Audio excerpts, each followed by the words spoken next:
5 दिन से ये जो लॉन्ग मार्च है ये लाहौर में ही फंसा हुआ है, लाहौर से बाहर नहीं निकल सका।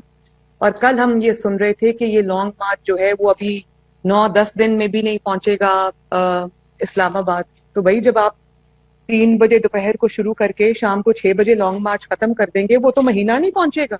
उसका ये तो मतलब नहीं आप ट्रैफिक से, चलती हुई ट्रैफिक से खिताब कर रहे होते हैं और कोई मजमा नहीं होता आगे, कोई बस चंद लोग जो आपके कंटेनर के आगे पीछे होते हैं वो होते हैं। और उसके बाद वो जो वहां से ट्रैफिक आ रही होती है, वो ट्रैफिक के रश को आप दिखा रहे होते हैं कि ये इसका लॉन्ग मार्च है।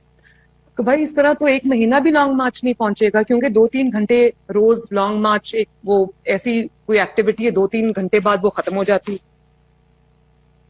तो आज सुना है कि गुजरांवाला में लॉन्ग मार्च अपना पूरा दिन स्पेंड करेगा। तो गुजरांवाला के शहरी तो ना सिर्फ बहुत अकल और शऊर रखते हैं, बल्कि जज्बा भी रखते हैं और सियासी दानिश भी है उनको।